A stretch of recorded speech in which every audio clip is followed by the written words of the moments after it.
Good morning, welcome to EMTV. The waiting time for medical internships has increased dramatically. Some students who wanted to start this academic year are only due in the spring of 2023. Our guest of today is Femke van de Zuidwind, president of the National Interest Group for Medical Students, the Geneeskundestudent. But first, let us talk about the Corona Pass. As of last Saturday, you need this pass in order to enter some restaurants and cafes on campus. Our reporters Firoza and Carolina asked around what students think about this measure, and apparently, not everyone agrees with this entrance control.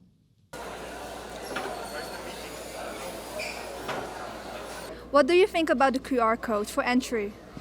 I think it's a pretty smart idea. They help keep control on the COVID situation. Yeah, it's a good idea to keep track of how many people actually enter a place. People that are vaccinated can still carry the virus, so they can still infect people that are or are not vaccinated. So it doesn't really solve the problem. I don't think it's really fair. It's not only about you anymore. You have to consider other people.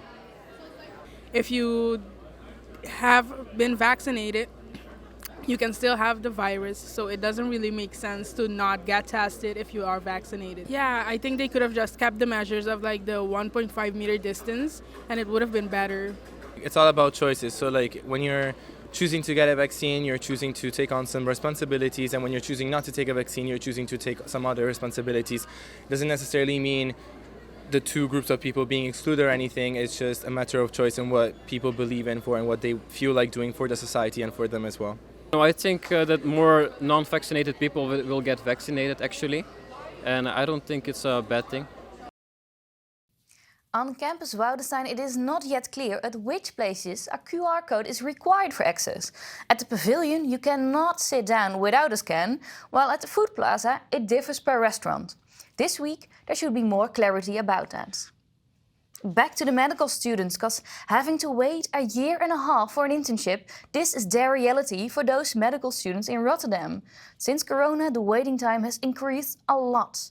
Here with us is Femke van de Zuidwind, president of the National Student Group, the Geneeskundestudent. Welcome, Femke. Studying medicine, it already takes quite a few years. How does this delay affect students right now? Well, there are a lot of scared because when you just hear that you're in year to 2 years delay, you're worried because what are you going to do in those years? And also our study does take a lot of time, 6 years already. And when it's 7 or 8, our study debt is increasing. So it also takes 2 years extra to become a doctor, to earn the money as a doctor. And also in those 2 years, you maybe are going to do another master or you are going to travel in those years, but that also costs a lot of money. So yeah, it worries a lot of students, and I understand that worry. I can imagine, because we also hear a lot of frustration, and we spoke with several students. This is what medical student Steven had to say. I really feel a bit fooled. News like that has a big impact on your life. You start making all sorts of plans and you can't just change them again. A rent contract, work commitments. Do you recognize these emotions Steve is describing? Yes, of course I recognize those. I got a lot of mail also from the students at Erasmus, but previously also from other students from other universities. And I share those worries. We even hear stories from students trying to buy an earlier starting place, and those amounts are set to be as high as 2,000 euros. We can listen first to medical student Nick. There are substantial bids being made. I understand the idea, but as a matter of principle, I do not participate. It creates an unfair situation where students who can afford it can buy a better starting moment. Is this also something you recognize? Yeah, unfortunately, yes. But I think Nisa said it very well because, I understand the worries and the panic of desperation it maybe cause when you have a delay like that. And that's maybe the last resolution to do. But the principle lying under it, I don't agree with and I disagree with. So, yeah, I understand, but I shouldn't do it myself. You're describing a panic. Can you describe more about that feeling of panic? Well, our study is quite competitive. So we all want to be that surgeon in the hospital, or those pediatrician, and we have like a plan set out for us. I think a lot of students, medical students, have other students as well, I guess. But when that plan is falling into water because you suddenly have a delay from 1 to 2 years, and that's painful for us. So, yeah, I think a lot of students understand that you suddenly have to fill in 1 to 2 years of your life that you didn't knew at before, and that you have to do, because when you're going to an introduction day for medical study, you don't know that this is going to be your delay, and that's something that you have considered before you started the And study. we know that in Rotterdam, at least, waiting time has increased. How is this throughout the Netherlands? Well, we see it's a national trend. It always has been. I can remember, not in my board year, but also not before, that delay is something that just with the medical studies in the Netherlands.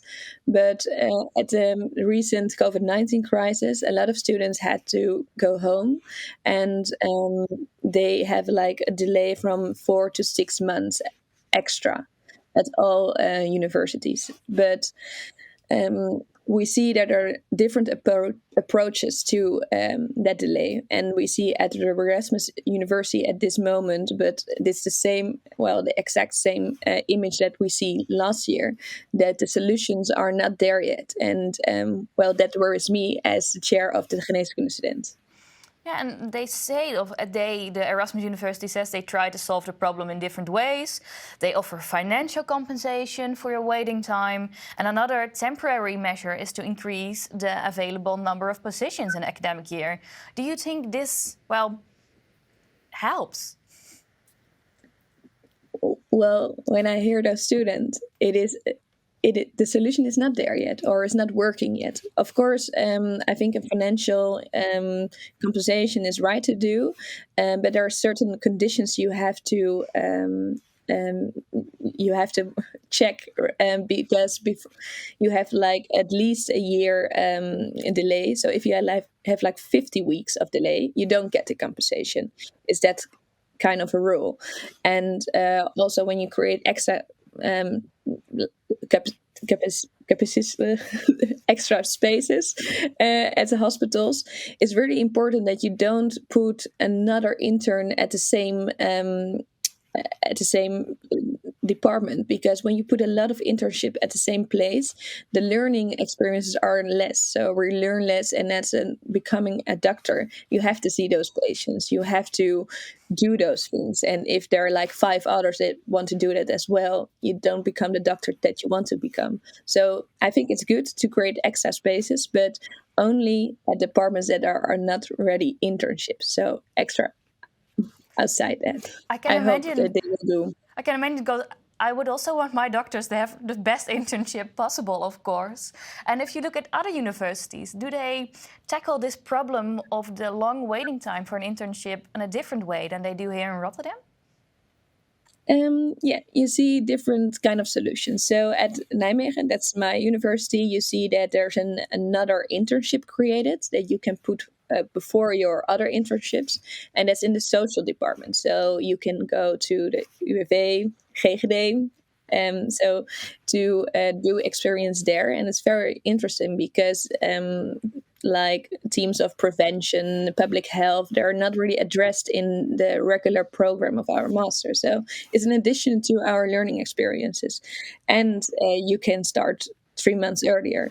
In the University of Amsterdam, you see also different kind of solutions. They also created a package, because when you have a delay, you want to do something, and that's also a bit of the panic that students have, that they don't know what to do. But they offer kind of stuff, so you can do an little program that you learn nursing capabilities, and they offer you a job that it's earning more than you would earn when you only finish your Bachelor of Medicine. And also they created courses at Nijrode, and you can do those courses for free. So you don't have to pay institution money or kind of thing. So yeah, I think that I think that's good to do. Yeah, And I hope that Erasmus will learn from those solutions at the other universities.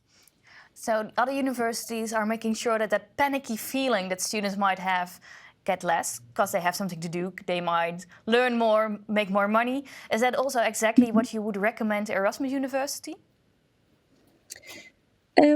Yeah, one of those things, I guess. But Erasmus have to see what is fitting for them. And I also think, I believe it's important to see what the bottlenecks are in our master program, because maybe at some department there the waiting time increases because of one internship. And then I think the University of Erasmus have to consider if that internship is so important that you keep that in our program, or does you put it out and maybe the waiting time will be less. But I don't know what the bottlenecks are in the Erasmus master program of medicine, and I hope that they will investigate what those are and do something with that.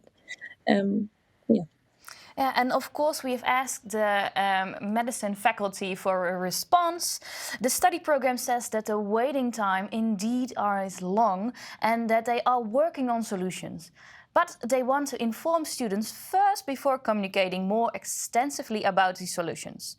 And Femke, we appreciate it all the more that you wanted to respond here. Thank you so much for your time and thank you so much for joining us.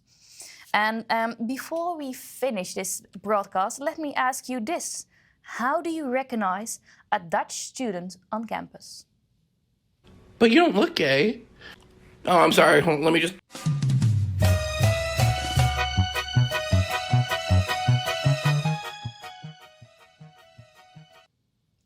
Thank you all for watching. EMTV will be back in 2 weeks. But you don't have to miss us, because we publish daily on erasmusmagazine.nl. Till next time.